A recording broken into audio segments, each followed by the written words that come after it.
I'm getting a lot of requests to review this Cessna 185 crash that occurred on the 22nd of August in Bangor, Maine. My name's Juan Brown. You're watching the BLANCOLIRIO channel. Let's get into it. This video is brought to you by the viewers that support this channel here on Patreon. Thank you for your support. Starting with the Aviation Safety Network, this accident occurred on Friday, the 22nd of August at 17:21 Zulu time. Cessna 185F Skywagon, owner-operator, Southern Aircraft Consultancy, UK. This aircraft was returning from a ferry flight from Europe. November 714 Hotel Echo, 1 fatality, 1 occupant on board the aircraft. The accident occurred at Bangor International Airport. They had departed Goose Bay Airport earlier that day. The 185 Skywagon crashed on the perimeter of Bangor Airport while landing on runway 33. ADS-B data suggests the aircraft operated on a ferry flight from Europe. We'll take a look at that. It veered left during landing and went through the perimeter fence. At approximately 17:19 Zulu time, the pilot requested the current wind information from the tower, so he was concerned about the winds, which was reported at 020 at 14, gust to 19. So if we look at the wind wonder do and put in runway 33 in a wind direction of 020 at 14, gusting to 19, that gives a crosswind component of 14.5 knots, which is unfortunate. Looking at this report, it looks like the winds before and after the event were more aligned with the runway at 350 degrees, 10 to 12 knots, gusting to 18 knots, less of a crosswind. And if we take a look at the POH for the Cessna 185, you'll find there's very little discussion on landings or crosswind landings, and I do not see a demonstrated crosswind limit here in the manual. If you go to the required placard section, I also do not see a placard for the maximum demonstrated crosswind limit. But generally in the 185 community, the maximum crosswind limit demonstrated is on the order of about 12 knots. Looking back at the recent history of this aircraft, it looks like this aircraft was in Europe for quite a while, and then starting on 16 August, the aircraft began moving back to the United States here, starting from Italy, going to France, then from France to the UK, and each of these flights are on the order of 5 to 6 hours, long flights, from the UK to Reykjavik, Reykjavik to Greenland, Greenland to Goose Bay, and then finally on the day of the incident, on the 22nd of August, from Goose Bay to Bangor. So each of these legs were done over a one-day period with adequate rest in between each of these legs. Nevertheless, I bet you cumulative fatigue may be a factor in this accident. And on this last leg from Goose Bay into Bangor, 5 hours and 1 minute, looks like the cruise altitude was kept right about 8,000 feet. Not really high enough for hypoxia, depending on the pilot's health, but 5 hours at 8,000 feet can be very fatiguing, especially after a series of long flights crossing the North Atlantic. It's kind of stressful flying in a single-engine airplane. Here's some undated photos of November 714 Hotel Echo, the accident aircraft, here on aircraft.com, showing that this aircraft was, in fact, a beautifully well-equipped Cessna 185. Possibly the nicest 185 in existence, as advertised here. 1983 model with the IO520D engine. Now this video of the actual accident, shot by a young man, Jackson Cook, is going to be very helpful to NTSB investigators explaining exactly what went wrong here.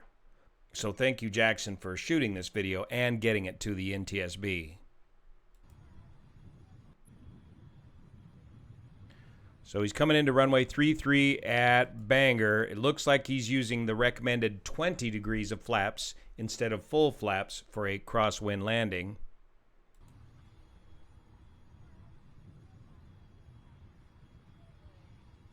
And it looks like he's setting up for a 3-point landing. He's getting a touchdown here. Again, with the crosswind from the right away, we can see the beginning of the whole problem. You cannot allow that upwind wing to raise up in the event of a crosswind. If that wing comes up in a crosswind, you are going to ground loop this aircraft. You have to keep that wing down into the wind. Right there. This is the last possible chance to have saved this landing at this point. Had the pilot elected to go around at this point, he perhaps could have saved the entire landing. But as that wing continues to rise in that crosswind, you will lose control of the aircraft. And right there, you have gone to the rodeo. You are ground looping the airplane. It is much too late to consider going around at this point. And here's why. Right there, that left wing is digging in hard into the ground or the asphalt. Also, the left elevator and stabilizer are hitting the ground as well. Right in there, and it looks like he's going downhill a little bit. You have damaged the wing and the elevator enough to where you may very well have possibly jammed your controls, jammed your aileron and possibly your elevator as well. At this point, if those controls are jammed as a result of that ground contact, the pilot is simply going along for the ride. There is very little you can do at this point. You can retard the throttle, but you're just going to come down just about as hard as full power at this point. And it's all over.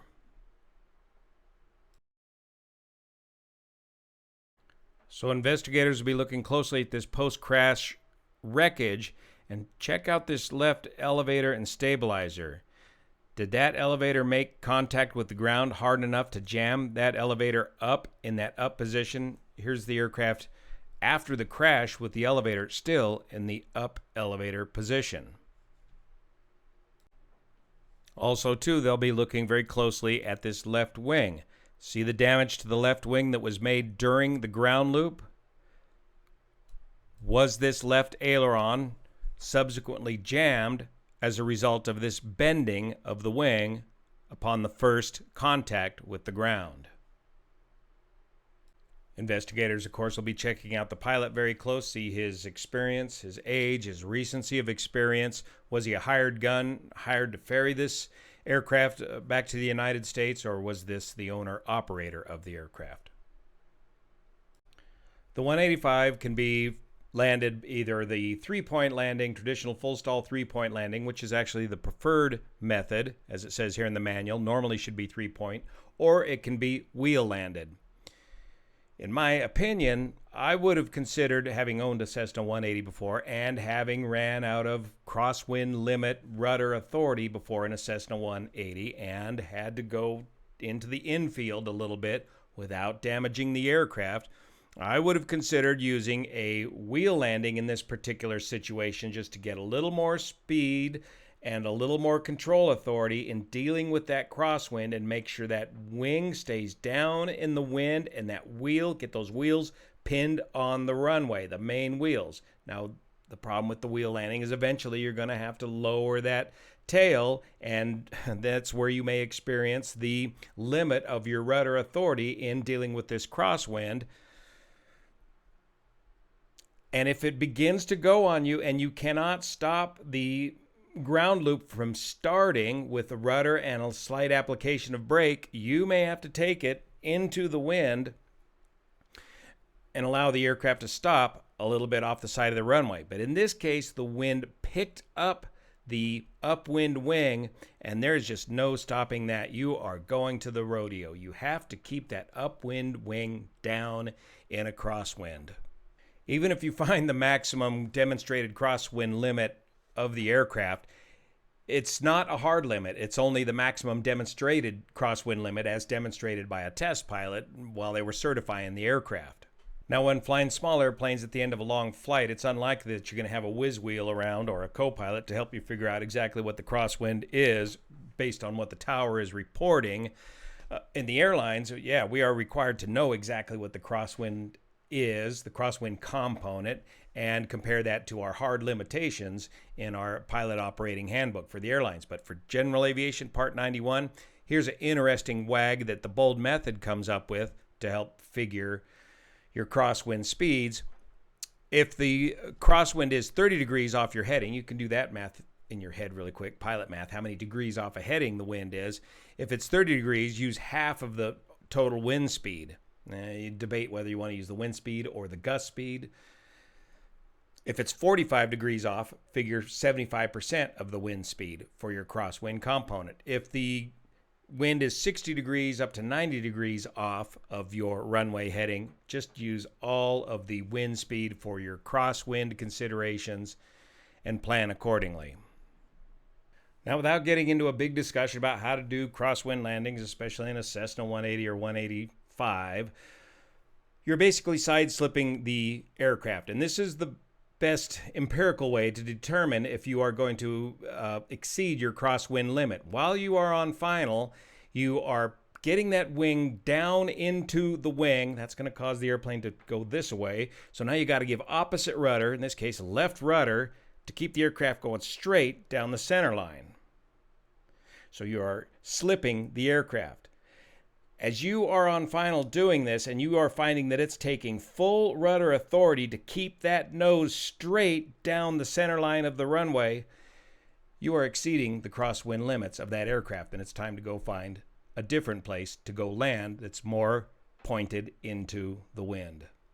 Thank you so much for your support of this channel, especially the folks over on Patreon that make this possible. See you here.